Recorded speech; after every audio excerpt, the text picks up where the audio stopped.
यहाँ सोख 2-3 दिन का होता है, यहाँ पे तो खत्म ही नहीं हो रहा। रुदा आपकी तो जिंदगी उजड़ गई है। निशाल और वो बैठकर 24 घंटे रोते रहते हैं।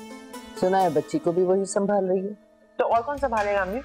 अरे ये तो बड़ी गड़बड़ वाली बात हो जाएगी। बच्ची को संभालने के लिए अगर भाई साहब ने उसे वहां शिफ्ट कर दिया ना तो तुम्हारे लिए मसला बन जाएगा। और वो रुहाब जो आज तक उसकी यादों को सीने से लगाए बैठा है, दोबारा उसके चक्कर में ना पड़ जाए।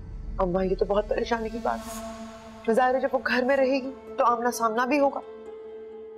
मेरा मियां तो पहले ही मुझसे खिंचा खिंचा रहता है, वो आ गई तो और मसले पैदा होंगे। अम्मा वैसे तुम भी ना कैसे कैसे वज़वज़े डालती हो लोगों के दिलों में। एक तो तुम फौरन परेशान हो जाती है, मैं तुम्हें समझाऊंगी कि रुहाब को मिशाल से कैसे दूर करना है। हाँ अच्छा सुनो, बेल बज रही है, मेरा ख्याल कोई आया है, मैं तुमसे बाद में बात करूंगी। सारी भूख उड़ा दी मेरी।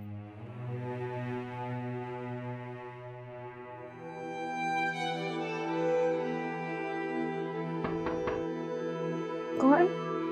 शगुफ्ता आ जाए।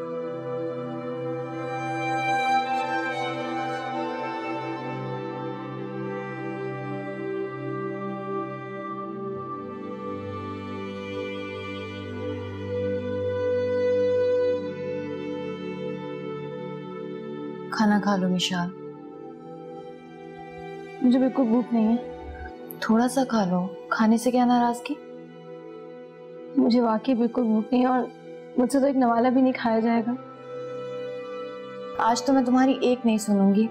जिस तरह रुदाब को खिलाकर आ रही हूँ ना, तुम्हें भी इसी तरह से खिलाऊंगी और अपने हाथों से खिलाऊंगी। मैं खाना पड़ेगा तुम्हें ये।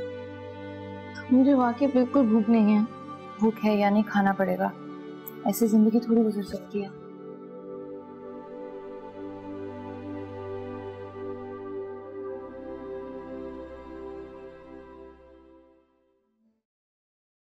अस्सलाम वालेकुम अम्मा। वालेकुम अस्सलाम। आ गए खैरियत से तुम लोग? जाहिर है आ गए हैं। अब दरवाजे पे खड़े रहने का इरादा ही ऊपर चलें।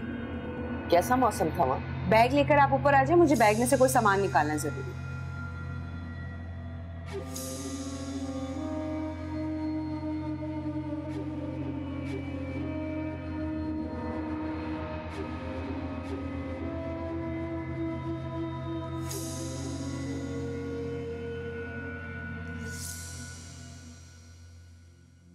अरे क्या खाक एंजॉय करना था अम्मा। मेरी कौन सी पहली शादी थी जो अपने दिल के अरमान पूरे करता। फजूल बातें मत करो। मैंने तुम्हारी दूसरी शादी इसलिए नहीं की थी कि सारा वक्त तुम मुंह लटकाए फिरते रहो। ये भी तुम्हारी उम्र ही क्या है। अम्मा सच पूछे तो मुझे उसे देख के कुफ्त होती है। हर वक्त खाती रहती है और अजीब फजूल बातें करती है वो। ऐसी बात करते हैं बीवी के बारे में? एक नंबर की चालाक और मक्कार औरत है वो। क्यों, क्या किया उसने? मुझे कह रही थी कि जब हम वहां पे जाएंगे तो सारा खर्चा मैं करूंगी, मेरे पास सलामी के पैसे हैं। वहां जाके कहती है कि मैं पैसे घर बुलाई हूँ, अब जितना भी खर्चा हो ना आपने करना है। फिर क्या किया तुमने? करना क्या था, अपने दोस्त को कॉल किया और कुछ पैसे उसे उधार मंगवाए। इतनी शर्मिंदगी हो रही थी मुझे उसके सामने। चलो तुमने घूम फिर लिया, थोड़ी इंजॉयमेंट हो गई होगी। अरे खाक एंजॉय करना था मैंने। मुझे तो शामीन भाभी का सुन के बहुत दुख हुआ। ऐसे हुआ क्या तुमको? बस बेटा वक्त पूरा हो गया था।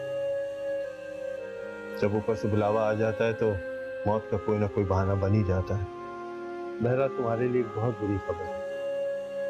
जहरा ने बच्ची को अपनी तहवील में लेने के लिए तुम पर केस दायर कर दिया।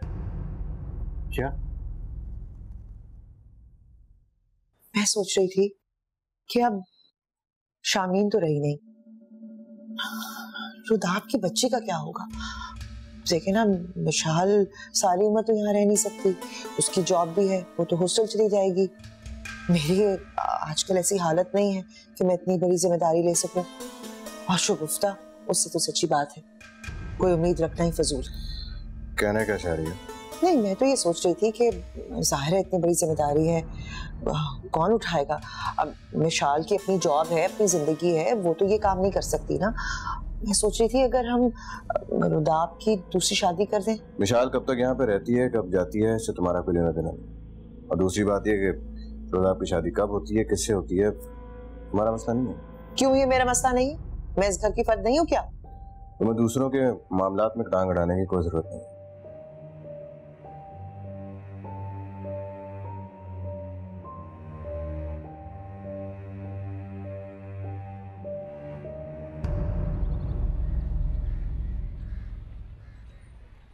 अम्मा, तुम्हारे दामाद से बात करना ना बहुत ही मुश्किल है, हर वक्त मिर्चे चबाता रहता है। ये कोई अच्छी बात नहीं है।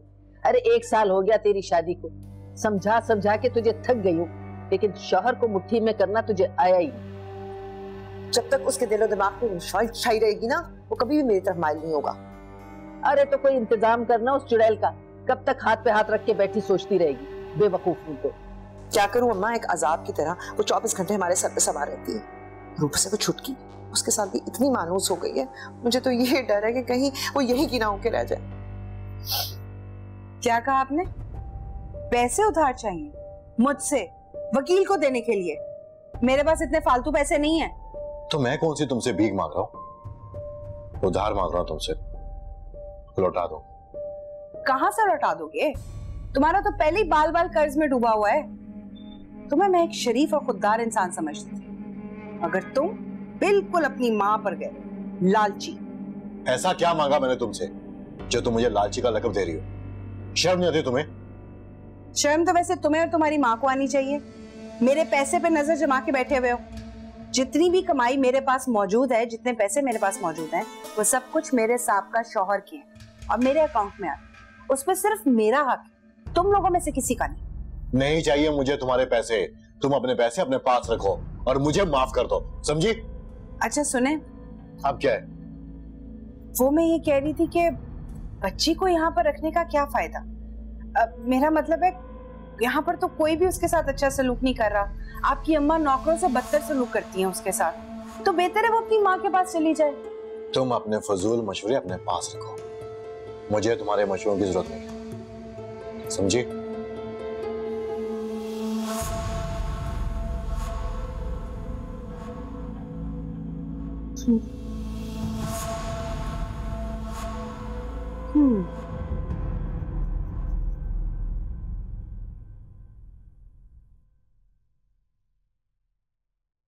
राशिद, क्या हुआ? पैसे नहीं दिए क्या? नहीं, पैसे तो नहीं दिए, लेकिन उसने ताने बहुत दिए। कह रही थी कि तुम्हारी माँ मुझे लालच में ब्याह के लाई है। कौन से सुरखाब के पर लगे हुए हैं उसमें? अरे मेरे नसीब में तो अच्छी बहू है ही नहीं। मैं तो कहती हूँ बच्ची उठा और जाके जहरा के हवाले कर। अम्मा फिर वही बात। इसके अलावा कोई हल है भी नहीं। मैं तो कहती हूँ उठाओ बच्ची को और जाके उसके हवाले करो। क्यों बैठे सोच रहे हो तुम? मेरी समझ में तो ये नहीं आ रहा कि जहरा के पास वकील को देने के लिए पैसे कहां से हैं। हाँ, इसका पता लगाओ कहां से आ रहे हैं पैसे।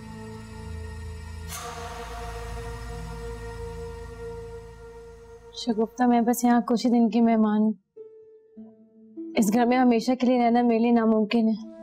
ऐसा क्यों कह रही हो मिशाल? क्या हम सब लोग तुम्हारे अपने नहीं हैं? ऐसी बात बिल्कुल नहीं है। आप सब लोग तो बहुत अच्छे हैं। मेरा इस घर से नाता सिर्फ आप ही की वजह से था, और अब आप ही नहीं रहे हैं तो। ऐसी कोई बात नहीं है। ये बात करके तुमने मेरा बड़ा दिल दुखाया मिशाल। तारजान, मैं तो बस तुम्हें सफाई पेश करने की कोई जरूरत नहीं बेटा। तुम यहाँ रहो या न रहो ये तुम्हारी मर्जी है, लेकिन ये कहना कि ये तुम्हारी बहन का ससुराल है, ये तुम्हारा अपना घर है बेटा। तुम्हें याद होगा कि मैंने और तुम्हारे बाप ने मिलकर ये घर बनाया था। इस लिहाज से इस घर पे तुम्हारा बराबर का हक है। तारजान, लेकिन मैं अब यहाँ। लेकिन कुछ नहीं। तुम आज ही शगुफ्ता के साथ जाओ और हॉस्टल से जाके अपना सामान उठा के यहाँ जाओ। मैं तुम्हें यकीन दिलाता हूँ कि यहाँ तुम्हें किसी किस्म की कोई तकलीफ नहीं होगी। देखो बेटा, तुम नौकरी करना चाहती हो, गो अहेड, डू इट, हमें कोई इतराज नहीं। पर शगुफ्ता, जी अबू, एक बात सारे घर वालों को बता देना कि आइंदा मिशाल के सिलसिले में मुझे किसी किस्म की कोई शिकायत ना मिले। जी अबू। सब ठीक हो जाएगा बेटा, फिक्र मत करो। देखा, मैंने तुम्हें कहा था ना कि तुम जैसा सोच रहे हो ऐसा कुछ भी नहीं है। पहले कोई कमी थी इस घर में मुफ्तखोरों की, जो ये चुड़ैल भी आ गई है। पहले तुम्हारी वो जल्लाद नंद अपनी बच्ची के साथ वहां सेट हो गई, अब विशाल भी सामान लेके आ गई। अरे भाई साहब ने अपने घर पे कोई मेहमान खाना खोल रखा है। अरे घर वालों से ज्यादा अहमियत दी जा रही है महारानी को। उसका तो सोग ही खत्म नहीं हो रहा, कमरे में बंद रहती है, खाना तक कमरे में जाता है और फूफा जान बार बार उसके कमरे के चक्कर लगाते हैं। वो क्यों? अरे उसकी मिन्नतें हो रही हैं, प्यार निछावर हो रहा है, खिदमतें हो रही हैं। फूफा जान तो उसको ये कहते हैं कि ये तुम्हारा अपना घर है, महफूज पनाहगाह है तुम्हारे लिए। अरे वीआईपी बनी हुई है वो। अच्छा भाई, तुम सब इन बातों को छोड़ो और रुहाब पे नजर रखो, क्योंकि इन दोनों का एक साथ एक घर में रहना किसी खतरे से खाली नहीं है। अरे क्या करूं मैं, सारे हद तो आजमा चुकी हूँ, सारी रात मुझे नींद नहीं आती कि कहीं रुहाब के दिल में उसकी उस चुड़ैल की मोहब्बत फिर ना जाग जाए। मेरा तो पता नहीं क्या होगा। जमीला, अरे जमीला कहाँ हो तुम? कितनी देर से तुम्हें आवाजें। जी बीबी जी। क्या कर रही हो? वो बीबी जी, मैं मिशाल बीबी के लिए खाना बना रही थी। क्यों भाई, क्यों बना रही थी? ये कोई वक्त है नाश्ते का? ये होटल थोड़ी है। देखिए, आपको जो भी बात करनी है डायरेक्ट किया करें। हाँ हाँ तो कर लेते हैं डायरेक्ट बात, इसमें क्या मुश्किल है? ये तो अच्छी बात है। तो विशाल बीवी, बात ये है कि ये घर है, होटल नहीं है। इसके कुछ असूल है। जिस तरह बाकी सारे अफराद मिलकर डाइनिंग रूम में नाश्ता करते हैं, खाना खाते हैं ना, आपको भी यही करना होगा, समझिए आप। और वैसे भी तुम कोई मेहमान नहीं हो कि तुम्हारे नखरे उठाए जाएं। ये तो बिल्कुल ठीक कहा आपने। मैं मेहमान नहीं हूँ, इस घर की बेटी हूँ और मैं इस घर की बहू। ये अच्छी तरह याद रखो। याद है मुझे। और ये भी अच्छी तरह याद रखना कि ये घर मेरे मियाँ की कमाई से चलता है, समझी तुम? और देखो, अब ये वक्त बे वक्त खाना नाश्ता नहीं बनेगा। तुम आओ जरा मेरे साथ, कपड़े इस्त्री करने रहो आपके।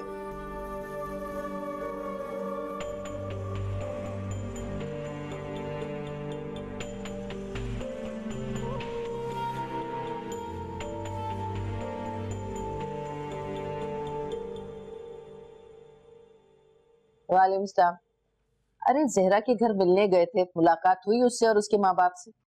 उसके माँ बाप से तो मुलाकात हुई है, लेकिन जहरा से मुलाकात नहीं। वो वहां से जा चुकी है। अरे वहां से कहाँ गई? माँ बाप के अलावा उसका और कोई ठिकाना है तो नहीं? बड़ी अजीब सी बात सुनी है मैंने, अगर आप भी सुनेंगे तो यकीन नहीं करेंगे। मरवर तो नहीं गई कहीं? उसने अपना कारोबार शुरू कर लिया और किसी पॉश एरिया में किराए के फ्लैट पे रह रही है। पागल हो गए हो क्या? कारोबार?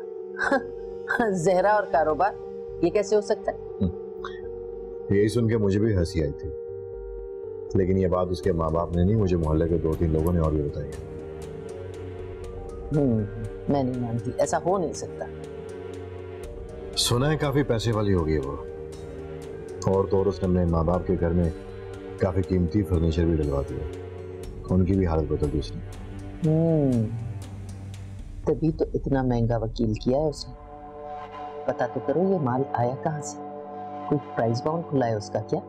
क्योंकि जहां तक मैं उसे जानती हूँ वो एक डरपोक और बुज़दिल सी लड़की है। वो और कारोबार, मैं तो नहीं मान सकती। अरे जिस लड़की की जबान किसी के आगे खुल नहीं सकती, वो क्या कारोबार करेगी?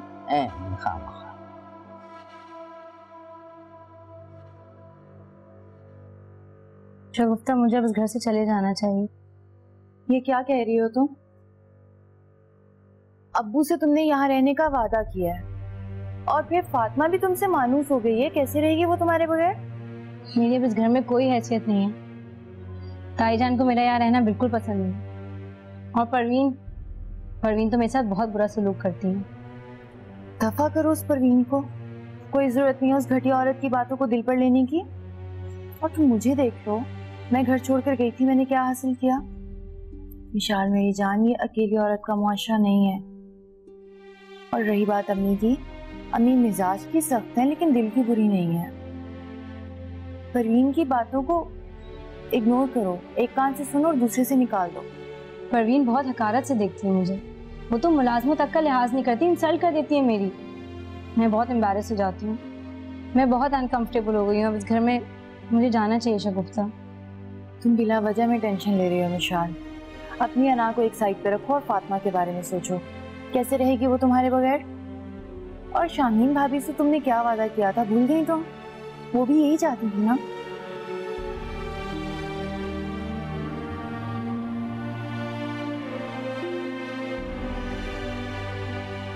तुम्हारे इस हनीमून के शौक पे मुझे बहुत कर्जा चढ़ गया।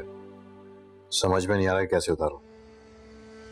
बस कर दें। आप जरा सा घुमाने क्या लगे हैं, मेरे सर पे एहसान करने लगे हैं। कोई नया काम नहीं किया आप।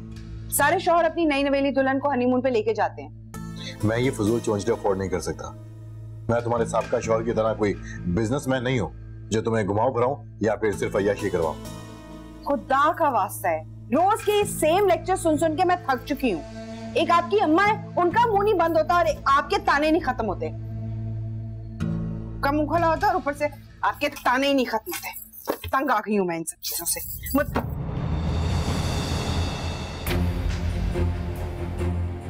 मेरा जेवर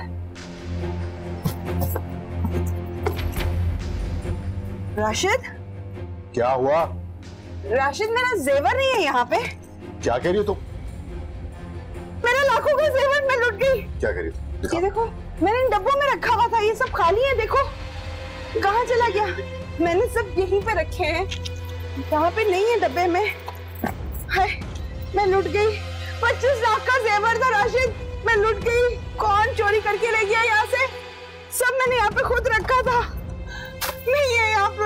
मैं क्या करूँ? 25 लाख का जेवर था राशिद। अल्लाह, क्या करूँ मैं? कहाँ से लेकर आए? कौन लेके गया यहाँ से? तुम्हारा दिमाग खराब हो गया? अपनी सास पे चोरी का इल्जाम लगा रही हो? इल्जाम मैं तब लगाती जब मुझे शक होता, लेकिन मुझे इस बात का पूरा यकीन है कि ये काम इन्होंने ही किया है। तुम्हें जुर्रत कैसे हुई मेरे घर में खड़े होकर मुझ पे इस तरह का इल्जाम लगाने की? और तू खड़ा हुआ शक्ल देख रहा है, एक थप्पड़ लगा इसके मुंह पे। बल्कि मैं तो कहती हूँ कि तलाक देके से अभी के अभी फारिग कर। आज चोरी का इल्जाम लगाए, कल पता नहीं और क्या इल्जाम लगाएगी। अरे हम तो किसी को मुंह दिखाने लायक नहीं रहेंगे।